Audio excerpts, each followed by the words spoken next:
Yes. Well,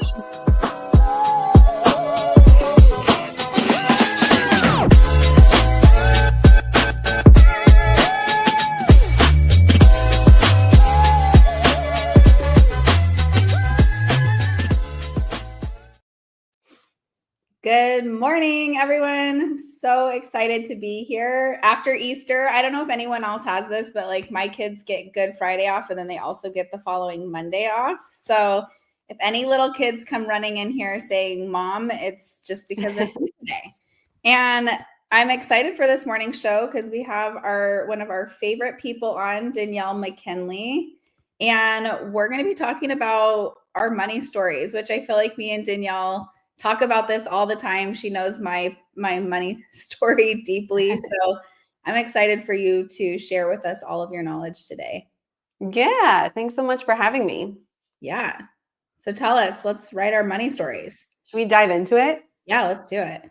Okay. So I was thinking that we should talk about money story because you guys see that I post a lot of tips and things like that. And the reality is that strategy, wealth hacks, those things can only take you so far if your money story is running the show subconsciously. So there's two things I want to talk about today. One is your money story, and then we'll get into your money mindset. So your money story comes from like before you even knew how to spell the word money, you were being programmed. And so I'm talking from ages like 0 to 7, when your subconscious is wide open and you are literally downloading everything from what you hear and what you see. And so we absorb a lot of things in our childhood from how we see people engage specifically with money. There's a lot of things that we absorb, but I want you to think about around money. So that is where your money story is developed. Like, how did your parents behave with money? How did your best friends' families behave with money? So it could have been like my story stems from my dad was an alcoholic, and money meant I had the option to leave. So I had asked my mom to leave my dad when I was 8 years old, and she couldn't because she couldn't afford to care for us kids on her own. So I made a decision as an 8-year-old that I didn't realize until late into my 30s that money story was running the show behind the scene.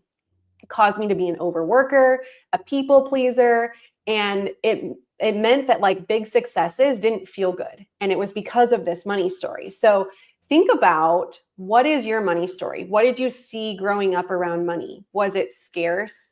Did it mean lack of safety? Did it mean you were greedy if you wanted more money? Did you experience maybe a friend or family member who looked down on you or treated you as less than because you didn't have money? We all have a story around it. So Kristen, if you want to, you could share a little bit about yours and some of the breakthroughs that you've had, and then we can get into the difference between your money story and your money mindset.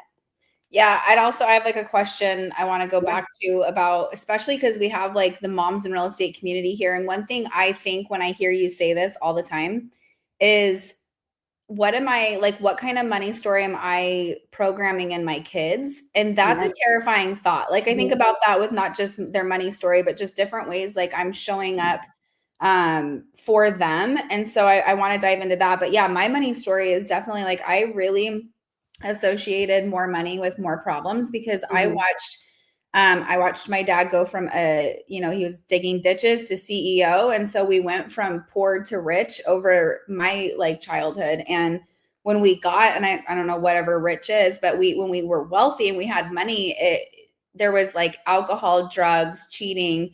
Yeah. And so for me, I just was like, I don't want to be that. Like, so I just, for a long time, I just didn't want to make a lot of money. And so all of a sudden, when I started getting successful, I could see this happening. And so because I do a lot of events for communities, I was like, I'm going to spend, it was 2024 or 2023 was my year of like fixing my money mindset. So I did a whole year of events around where I brought in amazing people. I wasn't connected with Danielle at the time anymore, but at that specific time in my life, but I would bring people like Danielle to come into my community and to teach everybody, because I realized that I wasn't alone and that there were so many women that had bad, horrible money mindset problems. So it's been bringing people like Danielle into my life that's been such a game changer. And it's not something that happens overnight. I still struggle with it. It's something that I have to like constantly put in front of me. And one thing that you've done that's been really helpful is she does these things called SOTU, which is the State of the Union, where every single month you have to meet with yourself and go through. She gives you all these amazing tools to go through in your finances. And so just committing to that has been a really big game changer for me. Yeah. So, okay. So let's talk a little bit about what you said about like we teach our kids, and we absolutely do. So like I have a 6 and a 2-year-old, and I am like hyper aware of the fact that I am literally programming them, not just for their money story, but for so many things. But if we think specifically around the money story, it doesn't mean that like you're bad with money. Sometimes it's so deep because it's subconsciously programmed that you don't even realize it until you have a conversation like this. And then to your point, it's not necessarily something you can snap your fingers and boom, it's good. It's a starting point of realizing wow, like I've never thought of it that way. What is my money story? How did I grow up? And reflect on how you experienced money as a child, a young adult, a young teen. And then if we move into our money mindset, this is what I like to call our money muscle. So this is where we're now in the driver's seat and we get to consciously choose. So your money story, although not your fault, especially if it was a rough one, like you and I both have pretty rough money stories, it is your responsibility to change. If you want the you know you're meant to be, that you feel deep in your soul, you're like, I am here for more. That person can't come out until you deal with and reprogram that money story. You can use all the strategy, all the tactics like the ones I give in SOTU. But if you're not focusing on how can I rewire this and change my mindset, it's only going to take you so far. Mm-hmm. So your money mindset is where we want to focus, but we want to see what's the root cause of our present day mindset. And then what do we want our money mindset to be moving forward?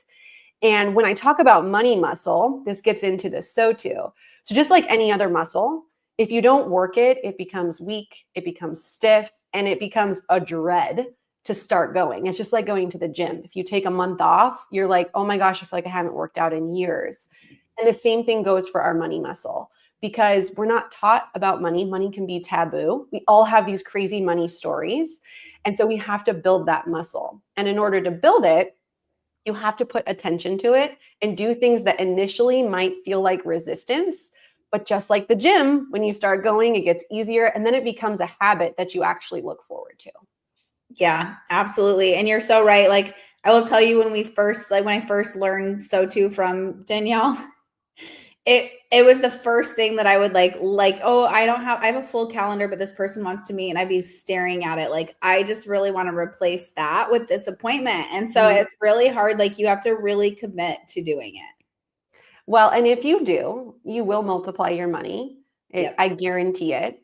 Because one of the main things that we don't track, especially when we start, I see this in entrepreneurs, especially real estate agents, is that they start making good money. And so they're like, yay, I'm making good money. I don't have to stress out about the grocery bill or about an activity on the weekends. And you're just blindly swiping because you know you can pay for it, but you're not paying attention to what you're actually spending and tracking that cash flow. And when you do that, you're not able to maximize your investments and your returns and make your money start to work for you. And then you start to feel like when you log into your bank account, like, oh, I know I'm making good money. Where is it all going? Mm-hmm. Absolutely. I'm sure there's so many people that are just like, oh, that just hit me. Yeah, I mean, we all have it. So the number one, like I wish we could have like a group forum where we all raise our hand, because you would see that you're not alone. And there's not a lot of resources out there in ways that help us address the money story and the money mindset, which is why I'm so passionate about what I do. But you are not alone. You're not behind. You don't have to be a financial advisor or an expert to build money confidence. It just takes competence. And that is getting some awareness to it and putting the reps in. That's all it is. Yeah. And when I realized I wasn't alone, it's because I was literally in a room, you guys, of like close to 100 real estate agents. And it was an investment event. And the girl that was teaching was like, hey, if you feel like you have like a poor money mindset, raise your hand. And I was like, just kind of shamed, like, oh my gosh, like I'm going to be one of the only ones raising my hand. And I just remember looking around and I don't even know, I probably saw 90+% of people raising their hands. And that's when I was like, oh, people need this more. And that's like when I really committed to it, because you're not alone. Danielle's right. You're not alone. And so you might be thinking, if you're tuning in or watching the replay of this, like, okay, cool. I know I have a negative like affirmation that's playing in my head, but like, what the hell do I do about it? Yep. Right. So I am going to share with you a practice that I give all of my clients that helps with anything. It's a visualization practice, but like anything, you know, whatever you subscribe to, the woo-woo stuff sometimes feels like, oh, if I think it, it'll happen. And that is not the case. It's part of it. You do need to believe that you're worthy and that you're capable of the thing, but you also have to take aligned action.